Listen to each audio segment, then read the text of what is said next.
Hey everyone, welcome to a new run of Yu-Gi-Oh! Duelist of the Roses Redux. So, unlike the last couple of times where I just spammed a bunch of letters into the name thing, because that is, like, your name is what actually decides which free decks you get to choose, and this time I just decided to choose for myself which one I'm done, because you know, at this point we've done quite a few runs, so like hell, I clicked this in and like these two I've already done, for instance. So today, or this run, we are going to be doing Aqua. I see water, like the water element basically has three main types, or main races, right? Water, fish, aqua fish, and sea serpent. See, someone suggested I should do them all together, but I think personally that there's still like enough to separate them, to do them separate. And because of that, I'm doing Aqua first. Fish kind of really sucks, and I'm probably thinking of doing Fish on its own later, as in a form of challenge, where at some point later I'll probably do a challenge with the fish monsters, but for right now we're mostly going to be focusing on Aqua.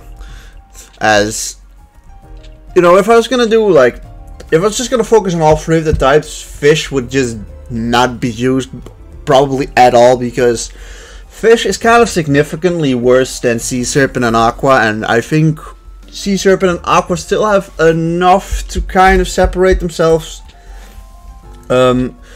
Basically, like, in the water element, there's like 4 or 5 boss monsters, right? Or like really good boss monsters to like build your deck around. And out of those, basically like 4 of them are Aqua, and then 1 of them is Sea Serpent, leaving Fish with kind of nothing particularly good.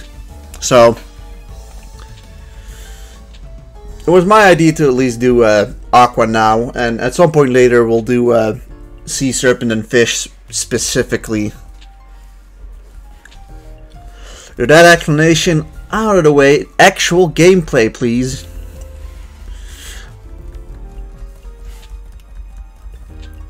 I am gonna side with Kaiba to start off with, because I think that's probably the better path, or the easier path to start out with. We can face Mako relatively early to get some good cards from him. Actually, picking the incorrect one would be really awkward, but I'm gonna try to not mess that up. As we're gonna side with the Yorkists, which means we have to fight the good guys first. And I think it's also generally the easier path of the two, as I think Weevil and Rex are definitely harder to beat than Thea. Thea honestly isn't really that hard. I struggled with Thea like when I first started here, but ever since, Thea hasn't really been that difficult. But it also kind of depends on your deck. Like, damn, it's a big ass eel. So let's get a quick little look-see on the deck.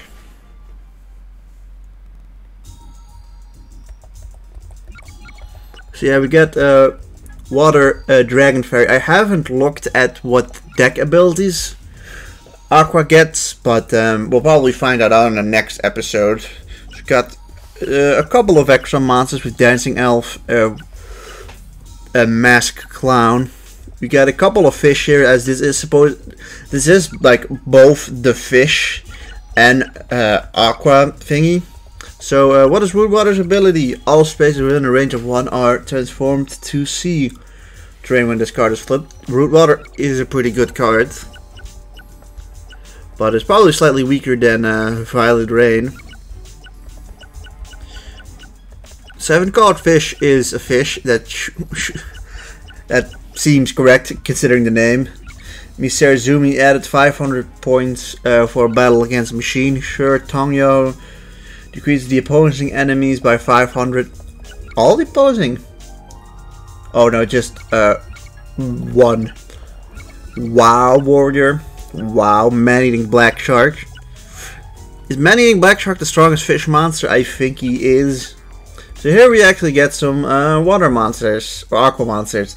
When this card is flipped face up, flip all of your own spell cards face down. That's interesting. So yeah, we got a couple of them here. We got a second water fairy dragon, or water dragon fairy. Yeah, the amount of aqua monsters we start off with is not great, but I do know for a fact that the Roaring Sea Snake is a Roaring Sea Snake is just a slots monster, so like by the next episode we probably have 3 Roaring Sea Snakes, who is, for whatever reason, right, Roaring Sea Snake is considered a aqua monster and not a sea serpent. Alright, this increases the power of Fiend female monsters. I don't have those, but that's neat. High Tide, however, does boost fish and sea serpents, so it doesn't actually help my aqua monsters, but for right now, it's not the absolute worst starter deck, but I would have hoped to have gotten like an Umi in there. To be fair, this is better prepared for the fish deck than it is for the aqua deck, but I guess that's kind of to be expected. The Rose Duelist, you dare to betray the hopes of Prince Yugi. I'll teach you a lesson you'll never forget. So yeah, it does seem like we've gotten the best of fish, but not really of aqua. But that's fine, we can build up our aqua forces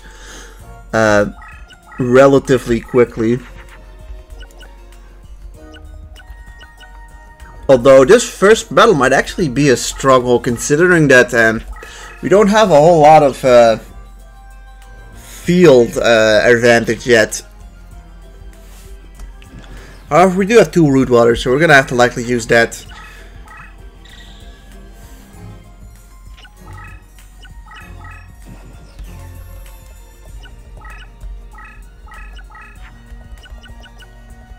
Yeah, Warrior probably does something with either aqua or with fish, so that's probably the reason they gave it to us, so let's just check it out. Probably do it the other way around. Well, not like that, at least. Let's place you there. I mean, Thea doesn't really have the highest attack monster straight away. Case in point, it's put in defense. I mean, here we got Malevolent Nuzzler, which literally doesn't help us. I don't know who to give this to because we don't have any female fiend monsters. We got Water Element out of it. I think I'm just gonna rid myself of all these monsters and hope to okay, it just works on all female monsters. Or did it just work on all female monsters except Fiend? And I misread that. Increase the power of Fiend female monsters by 500 points. Well, I think that's either been changed to female monsters in general, or it's a typo that it doesn't do Fiends and does every other female monster. Although that's a little strange. I mean, I was already thinking, why would they put it in there if it doesn't have some good effect?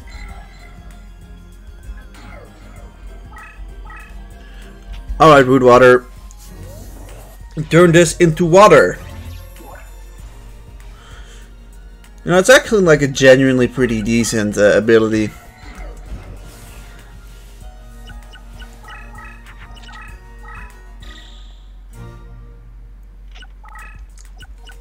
Especially because I don't think she's got any, she's got no field terrain stuff going on, so that's not going away, and that's a pretty important spot to battle, but I hope I don't get demonetized by this battle. I mean, I'm not even monetized anyways, but I hope it doesn't get age restricted, is probably the better thing to say. Yeah, instead she gets spikes. She just has a crusty ass skin and they use that as censorship. It's just kind of weird.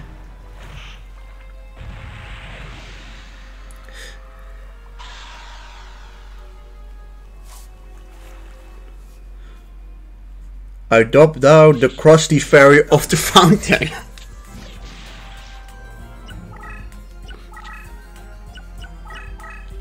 Now that monster going in defense mode is interesting.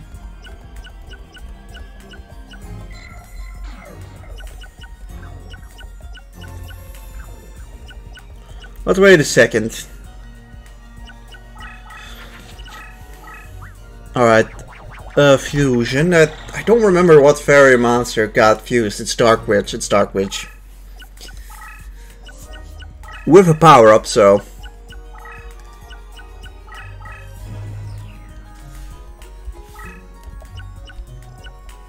Yeah, considering that this thing is in hiding. Yeah, it's a happy lover.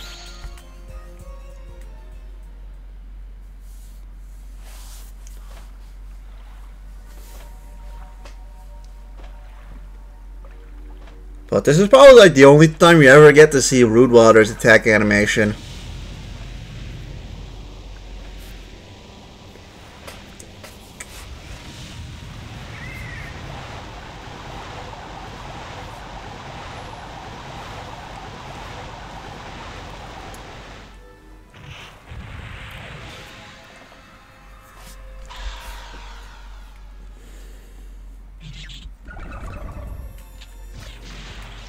It is dead.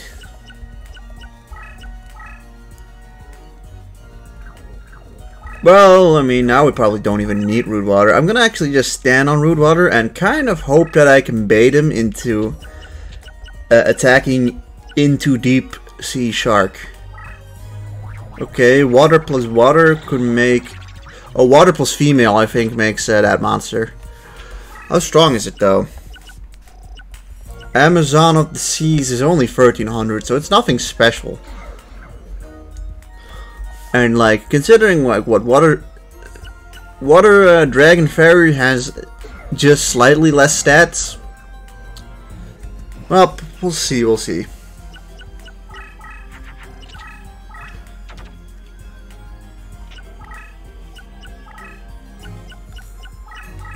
However, it definitely doesn't want to attack into me. Pretty much just want to, I guess, draw my second. I kind of just want to draw my second Root Water to kind of try and move up further.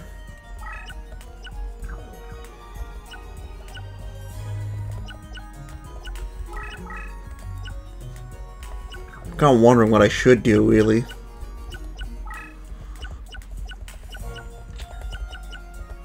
I think I'll just get rid of these 3 cards.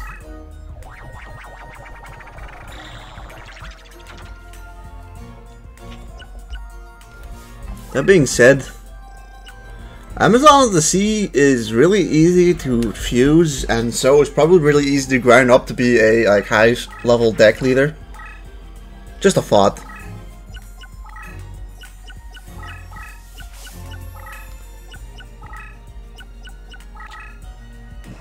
Tenderness. What do we have? Alright, well I have an ID. At least get rid of Tenderness for now. It's an interesting name. This monster, like, you can tell by the name, right, that this monster just did not get a translated name. Or, I mean, this monster got directly translated from, like, the kanjis. And didn't get some special name. To be fair, a lot of recolored, reused monsters did not get a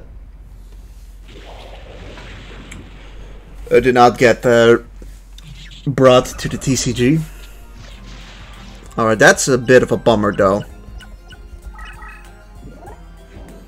Yeah, it seems like our water monsters get stunned by the what's his face? By the different element. Alright, CRUSTY Lady.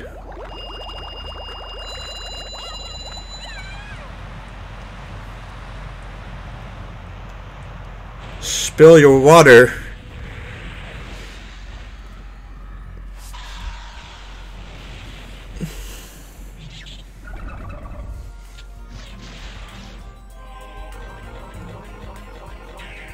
Alright. God, now I'm unsure of pulling the attack off. I could put up a paralyzing potion just to maybe catch it off guard.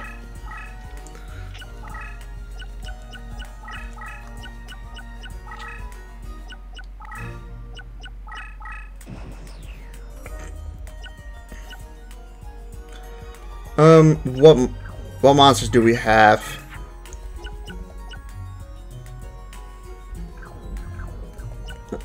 Yeah, I think I'll do it.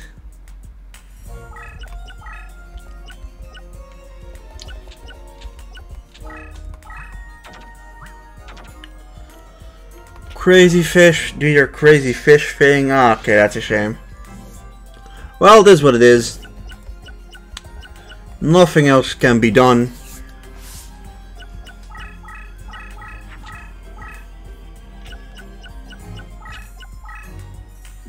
Okay, well, there goes CRUSTY Lady.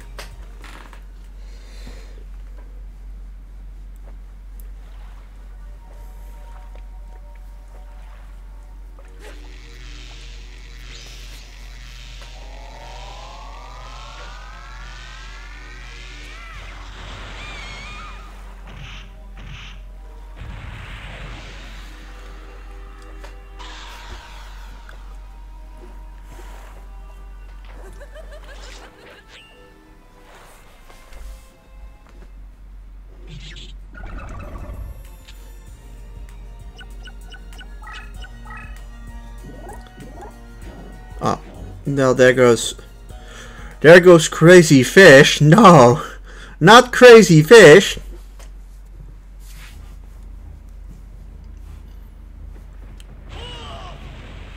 That negative, that kind of sucked, not gonna lie.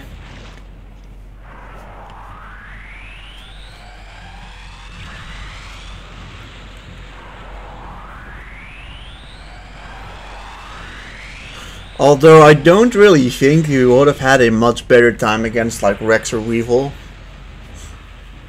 But I mean, to be fair, if we get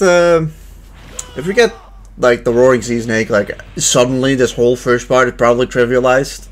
At least until Mako, where you're on even footing, and well, his cards kind of affect you too, I think. So. Oh no, your monster got paralyzed. I don't know what monster it is now, though. Okay, we got a 7-colored fish, which... Oh yeah, he gets buffed by just the fact that it's... Oh, what's his face? Just by the fact it's near its symbol. I mean, not symbol, deck leader.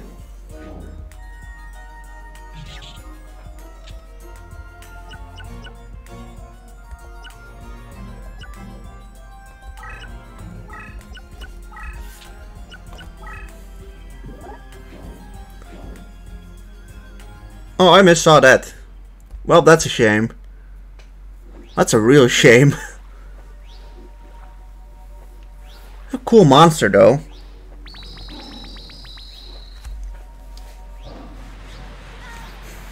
It's just that it feels a whole lot less cool or impactful when he just fucking froze up water.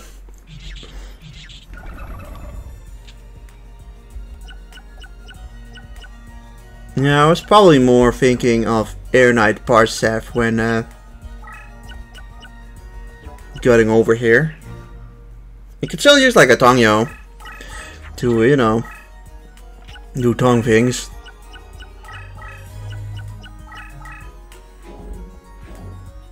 Alright, well that's dead fish. That being said, we only really need to get like one good hit on him. Hit on her. And we win. She's got 1900 left at the moment. See what we draw. I mean, I guess we attack here, which...